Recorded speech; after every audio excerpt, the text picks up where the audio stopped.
There are many ways to speed up a website, but I'm going to show you how to do it with as little risk as possible. BFCM is around the corner and we do not want to rock the boat. We are looking for low-hanging fruit that does not make the site unstable. I'm going to be using ridge.com as an example. This video is not a how-to of settings. This is a framework for how you diagnose issues with a website and run a report.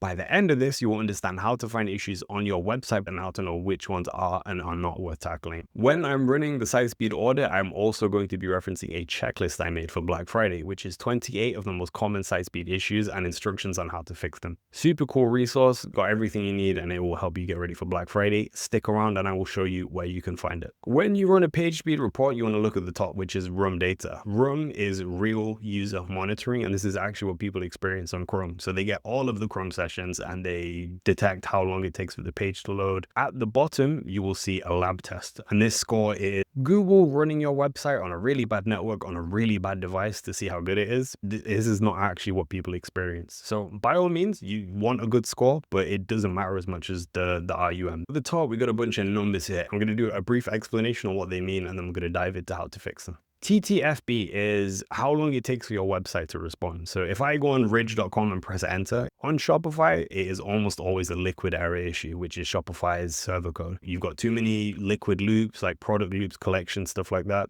This is fine, and for the most part, it's not an issue on Shopify, so I'm going to skip. INP is website lag, and it's how long it takes for actions to visually display on the screen.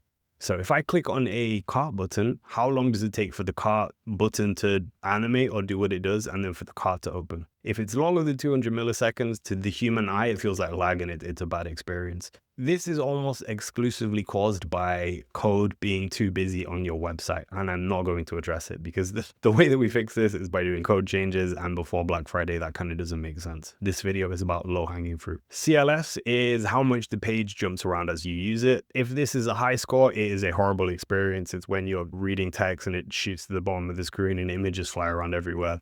But this is fine, so we're not going to be addressing it here. FCP is how long it takes for the first thing to visually display on the screen. LCP is how long it takes for the page to fully visually display. Okay, now we have that sorted. Just before I dig into the report and use this checklist, I'm going to show you the checklist. There are 28 of the most common site speed issues. They are ranked by impact and ease, so it's very easy to prioritize. And what's most important is you can also organize it by the metric. So as we discussed before, if any of these individual metrics are failing for core web vitals, you can prioritize that and then understand which items have the highest impact with the lowest effort. Check the description, it's totally free, you can access it there. Okay, so when we first look at a report, LCP is the main thing we want to focus on because that is the page load. Anytime LCP and FCP are close together, I would always recommend looking into FCP first because they technically measure the same timeline. So it's, the page starts loading, FCP is the first display and LCP is the last display, but they are kind of measuring the same thing. They're just the start and the finish. The reason I would check them if they're very close together is there might be something blocking FCP. If that's the case, I'm going to be looking into render blocking items for this test. As you can see, render blocking is one of the main issues. When you first access a web page, so if I type ridge.com enter, the first thing that happens is Ridge sends me a HTML document. However, when it gets to styles and scripts, they can be render blocking. So if we've got a big script that takes 3 seconds to load, the browser's reading the HTML, gets to the script, downloads for 3 seconds, processes, and then continues reading. So before the page even displays anything, we've got a 3-second delay, and that's what is render blocking, because it blocks the render. You can fix this really simply by adding a defer tag to your script. So let's look through the render blocking scripts. jQuery should not be here. This is a developer tool. Used to be super popular, but I really don't recommend it because it's bad for performance.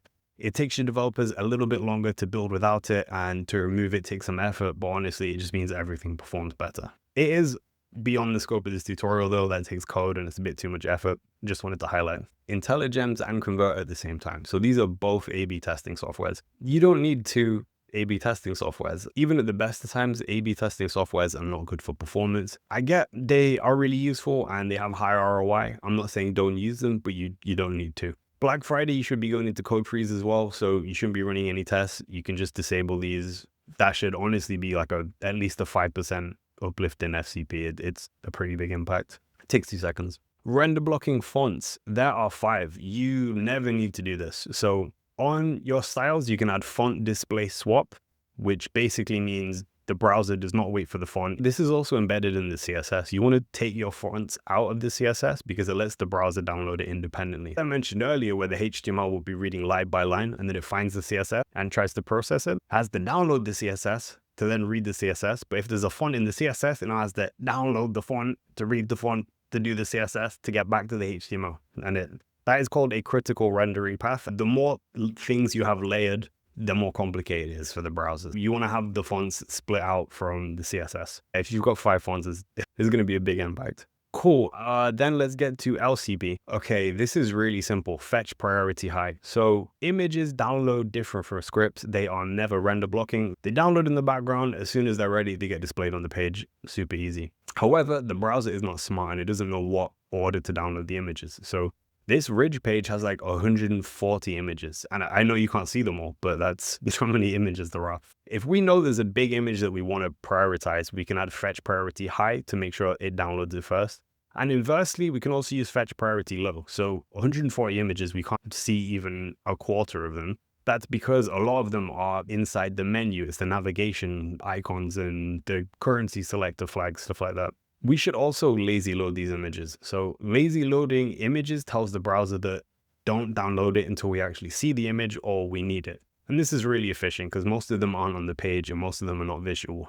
Generally speaking, site speed is more a organization issue. It's because you're trying to download literally hundreds of assets and you try and do everything in 2 to 3 seconds. If you only load the things that you can see above the folder of the page, it doesn't actually take that long. It's probably like a second and a half. But because the code is not organized and split up so that we can download that before anything else, it downloads the whole page, and that of course takes a lot longer. Okay, next on LCP, improve image display. This is about correctly sizing your images. So when you download an image, it has its own size. So for example, on these menu images, the size of the image we're downloading is actually 400 pixels. You can tell when you right click, go to inspect element and see the image. It's 400 pixels, but we are displaying it at 64 pixels. So this is like 8 times bigger than it needs to be. That means we're downloading 8 times bigger files than we need. A single image is not a big deal, but if this is happening over 140 images, it adds up. This happens a lot on mobile where people will just download their desktop images, and desktop images will be like 10, 24 pixels,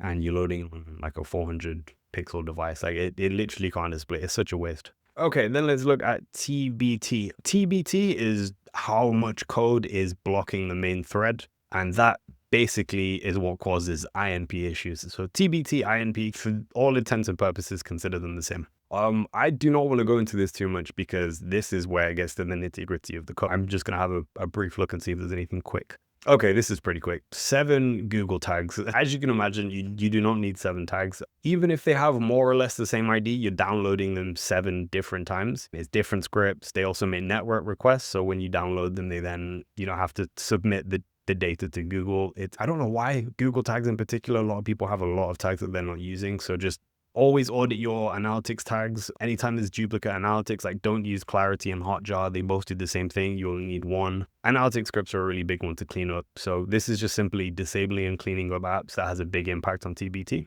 If you want to have a more in-depth look, you can right click, go to inspect element and go on performance. Look through the timeline that you will have here. Tasks that are taking too long have this little red cornered triangle thing. Look at these tasks and you will find your main troublemakers. So normally that's an app, or it could be like an internal code that your team uses. I'm not going to tell you how to fix them, but this is how to find them. It normally takes a little bit more work. If these things are not important, just disable them completely. For Black Friday, why not? In summary, the fixes we went over. Render blocking is very, very bad. This affects FCP and LCP. You can fix this by adding the defer tag to your scripts and your styles. You can split fonts from CSS and also add the font display swap tag, which makes the fonts download faster.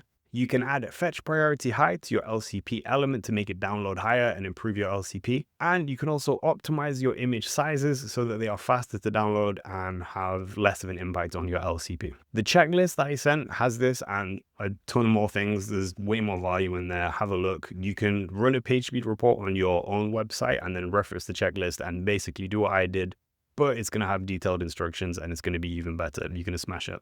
If there is a site you would like me to take a look at, just put it in the comments. I will take a look. It can be yours. It can be someone else's. I don't really care. I like doing it. find me something like nice and slow though, so I've got something juicy to work with. But yeah, see you guys later.